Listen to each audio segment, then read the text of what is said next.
Bienvenidos a este video en que analizaremos una de las revistas orientada a la alguna vez llamada música ciudadana. Se trata de la revista Cantando, del 25 de junio de 1947, cuya tapa es Carlos Gardel, de pie, elegantemente vestido con un traje oscuro de 3 piezas y una pajarita. Está apoyado en una silla alta, con la pierna izquierda flexionada sobre el asiento.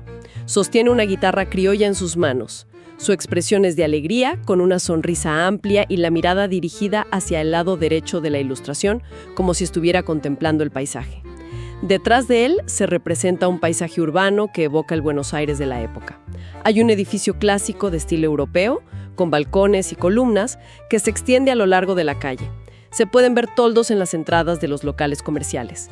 La calle está llena de movimiento, con carruajes tirados por caballos, autos antiguos y algunas personas caminando. Esta publicación, Cantando, que vio la luz por primera vez el 22 de mayo de 1945, se convirtió rápidamente en un referente semanal. Sí, una revista clave. Se autodenominaba Revista de Cine, Radio y Canciones y ofrecía justamente eso. Letras de éxitos, notas sobre la farándula, reportajes. Y con Emilio Roca como director propietario, ¿no? Un cantor de tangos, el mismo. Exacto, y organizador de concursos radiales muy conocidos. Y es imposible, soslayar el papel de Cantando en la construcción de lo que hoy llamamos la leyenda gardeliana. ¿Cierto? Reflejaba muy bien la cultura de masas de ese Buenos Aires, digamos, en plena ebullición. Competía fuerte con El alma que canta. Iniciemos entonces nuestra exploración de este ejemplar puntual. Y es un momento particular, junio de 1947. Estamos, en los albores del primer gobierno de Juan Domingo Perón, asumido apenas un año antes. Se sentía un aire de cambio, ¿verdad? Sí, de consolidación de un proyecto. Recordemos que a principios de ese año, un juicio político a la Corte Suprema había generado un fuerte impacto, visto por algunos como un fortalecimiento del Ejecutivo. Ajá. Además, resonaba la reciente proclamación del Decálogo de los Derechos del Trabajador, que buscaba transformar las relaciones laborales.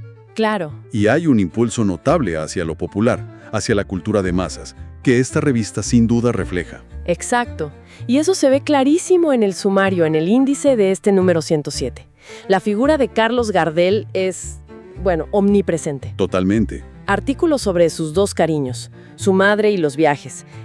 Opiniones de personalidades sobre el Zorzal, ese apodo tan característico de Gardel. Sí. La llegada de figuras internacionales como Josephine Baker, Charles Trenet y, por supuesto, letras de tango.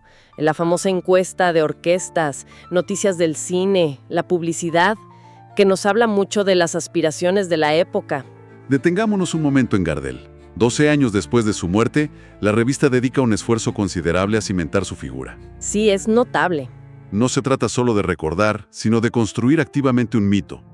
Se enfatiza su costado humano, el amor filial, su cosmopolitismo a través de los viajes. Pero siempre dentro de una imagen, digamos, controlada. Exacto, una imagen de costumbres sobrias, casi purificada. Cierto, se busca desmentir descabelladas versiones, como dice la propia revista. Se recurre a voces consideradas autorizadas. Ajá. Francisco Canaro declara que Gardel dejó un vacío difícil de llenar. Juan D'Arienzo es contundente. Decir tango es decir Gardel. Frases lapidarias. Incluso se publica la perspectiva de Armando Delfino, su amigo y apoderado, bajo el título Habla quien debía hablar. Dándole un peso de autoridad claro. También están los elogios de Silvio Espaventa. Cuanto más lo escucho, más lo admiro. Lo notable es esa construcción, deliberada de un ícono intocable. La revista actúa como un agente canonizador, digamos. Sí. Y aquí vemos una diferencia fundamental con la actualidad. Hoy, la memoria de los ídolos se mantiene viva de formas muy distintas, a través de plataformas digitales, redes sociales. Quizás de manera más fragmentada, menos controlada. Que mediante los discos y películas de 1947. Claro. Esos eran los pilares de la memoria gardeliana entonces. La idealización que busca Cantando, limando asperezas, choca un poco con la exposición mediática actual, donde las figuras públicas suelen ser mostradas con sus luces y sombras. A veces con más énfasis en las sombras incluso. A veces sí. Es interesante también la advertencia sobre los imitadores. La revista es taxativa. Gardel hubo uno solo. Pide no cobijarse en la sombra del gran cantor. Es que esa tensión entre homenaje y falta de originalidad sigue vigente, ¿no? ¿Cómo valoramos hoy a quienes emulan estilos consagrados? En 1947 la postura era clara. La unicidad de Gardel era un dogma. Este esfuerzo por preservar una imagen oficial y alertar contra copias refleja una preocupación por mantener intacto el legado, algo que quizás hoy, con la cultura del remix, de la apropiación, se ve de manera diferente. Sí, es otra perspectiva. Y uno se pregunta, ¿no? Si Canaro sentía ese vacío insustituible en el 47, ¿existen hoy figuras culturales con ese peso, cuyo legado parezca igualmente perdurable y definitorio? Pero salgamos por un momento de Gardel, que es fascinante. La revista también da cuenta de la llegada de grandes figuras internacionales. Josephine Baker arriba a Buenos Aires. Josephine Baker. Se la describe transformada tras la guerra, más serena.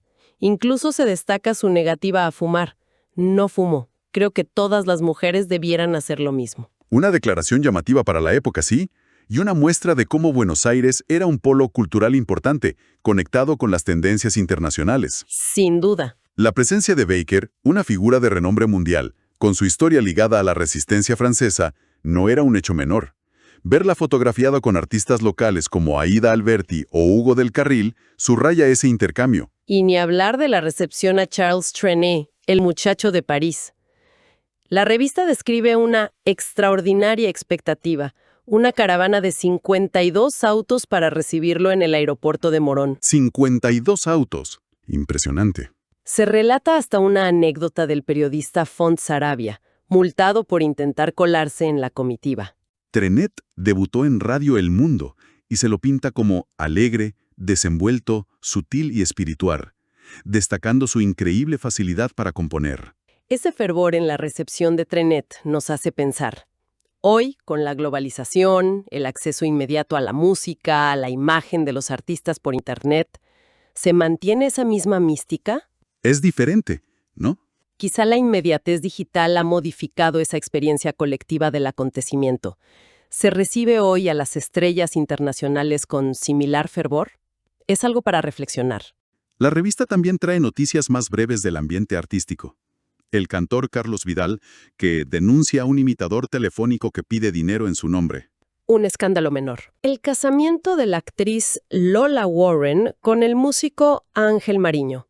Los viajes de Alberto Gómez.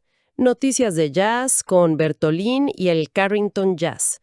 Hasta un problema legal de Frank Sinatra en Estados Unidos. Es el pulso del espectáculo de la época. Noticias que hoy, probablemente encontraríamos en portales de chimentos o en redes sociales. Tal cual. Lo interesante es notar que, más allá de las plataformas, el interés por la vida pública y privada de los artistas, los pequeños escándalos, los eventos sociales, parece ser una constante. La esencia no ha cambiado tanto. Cambian los medios, pero quizás no tanto la curiosidad del público. ¿Ha cambiado la esencia del periodismo de espectáculos o simplemente las plataformas? Y llegamos al corazón de la música ciudadana, las letras de tango.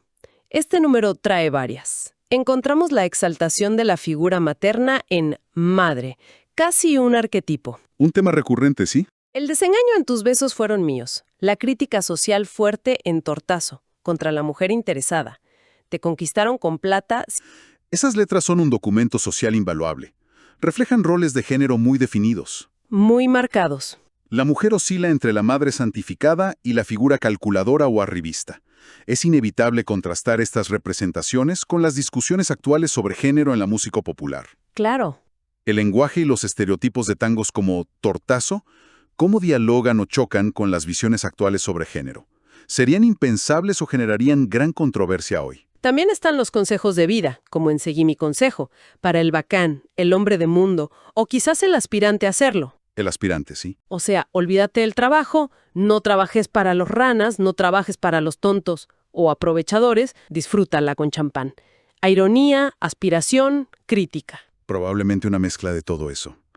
Refleja ciertas tensiones sociales, la fascinación por un estilo de vida ocioso, de lujo, quizá como escape o como idealización. Un ideal, sí. Es interesante pensar si hoy existen canciones que cumplan una función similar, que ofrezcan esos manuales de vida o aspiración. ¿Hay canciones actuales que ofrezcan algo parecido, aunque sea con otros códigos? Y el juego, una obsesión porteña, presenten por una cabeza o Palermo. Maldito seas Palermo, me tenés seco y enfermo. El turf, claro. También hay lugar para la crítica al holgazán en El que atrasó el reloj. Y hasta una curiosidad. Recuerdos de París, un tango que Gardel no llegó a cantar, entregado por Luis Mandarino. Los temas son recurrentes: madre, desengaño, dinero, juego, consejos. Exacto. El juego, las carreras, eran temas centrales entonces. Si pensamos en la música popular actual, ¿cuáles son esos temas recurrentes que actúan como espejo de nuestra sociedad? Buena pregunta. Quizás las redes sociales, la búsqueda de fama instantánea, las presiones económicas, las relaciones virtuales. Cada época tiene sus obsesiones, ¿no? Y su música las refleja. ¿Qué dicen de nuestra sociedad los temas actuales? La revista también nos informa sobre la industria. La encuesta ¿Cuál es su orquesta favorita? Muestra a D'Arienzo liderando, seguido por De Angelis y Troilo. Y se votaba con un cupón de papel. El cupón de papel. Un sistema de medición de popularidad muy diferente al actual. Totalmente. Los premios eran copas donadas por radios y comercios. ¿El cupón? ¿Contra los likes, los streams, los algoritmos? Cabe preguntarse, ¿es el sistema actual, aunque más masivo, realmente más democrático? ¿O simplemente más volátil y susceptible a la manipulación? Difícil saberlo. La conexión física del cupón tenía otro peso simbólico, me parece. También hay una nota llamativa. Intereses que deben conciliarse. Expone la precaria situación económica de los músicos de confiterías y cafés. Ajá. Pidiendo mejoras salariales a dueños y directores de orquesta. Una problemática que lamentablemente resuena hasta hoy. La lucha por condiciones laborales justas para los músicos sigue siendo un tema central. Sí, tristemente actual. Ahora agudizado por los debates sobre la compensación en la era del streaming, la distribución de ingresos en plataformas digitales. Esa preocupación de 1947 por los músicos de café tiene ecos muy actuales. ¿Cuáles son los debates hoy sobre esa compensación justa? Y no podemos olvidar la publicidad. Refleja los deseos de la época. Guitarras, hermosa guitarra de casa de Paula, con método para aprender sin maestro. Sin maestro. La promesa fácil. El libro El arte de enamorar, del profesor Domingo Gaeta, prometiendo conquistar al sexo opuesto. Cursos para triunfar en teatro. Instrumentos como la tonette o la ocarina. Hasta pelotas de fútbol. Estas promesas publicitarias, aprender sin esfuerzo, conquistar fácilmente, alcanzar la fama, nos hablan de las aspiraciones de la gente común en ese Buenos Aires. Deseos universales, quizás. Sí, pero formulados de una manera particular. Hoy, la publicidad, a menudo vehiculizada por influencers, vende quizás más estilos de vida, experiencias, soluciones rápidas. ¿Cómo se comparan esas promesas con las actuales? ¿Qué nos dicen los anuncios de antes y ahora sobre los deseos de cada época? El cine también ocupa un lugar importante. Se anuncia la filmación de Navidad de los Pobres con Nini Marshall, como Catita.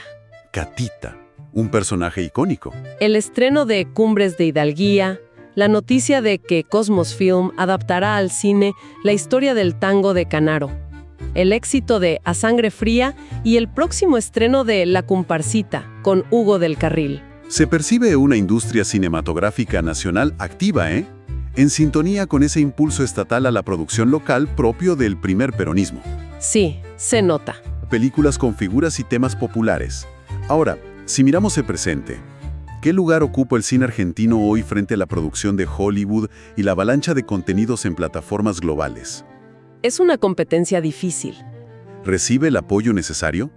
Son debates constantes, ¿verdad? En el plano internacional, notas breves sobre Charles Chaplin defendiéndose de intentos de deportación en EEUU, calificándolos de técnica fascista. Una acusación fuerte. Y Joan Crawford adoptando más niñas. Detalles que muestran esa conexión con el mundo y las tensiones políticas internacionales que también se filtraban, en las revistas de espectáculos. Entonces, ¿qué balance podemos hacer de este viaje al pasado a través de las páginas de Cantando? Hemos visto cómo se construyó un mito como el de Gardel. ¿Cómo vibraba la ciudad con visitas internacionales? ¿Qué historias contaban los tangos? ¿Cómo funcionaba la industria del espectáculo? ¿Y qué soñaba la gente a través de la publicidad? Sin duda, esta revista es una ventana extraordinaria a ese momento específico, el Buenos Aires de 1947. Y la reflexión que quizás nos queda, es que, más allá de la distancia temporal y los cambios tecnológicos abismales, las búsquedas humanas esenciales parecen persistir. Es una idea interesante. La necesidad de ídolos, la persecución del amor, el temor al desengaño, la aspiración al éxito, el consuelo ante la pérdida. Todo eso estaba encantando y sigue estando presente en nuestra cultura actual, aunque se exprese con otros lenguajes, otros ritmos y a través de otros medios. El fondo humano, digamos, parece tener una notable continuidad. En otro viaje por los archivos, crónicas del siglo pasado, siempre presentadas por el sitio web Mágicas Ruinas, mágicasruinas.ar, sitio evocativo, dedicado a dar a conocer estos archivos desde el año 2003.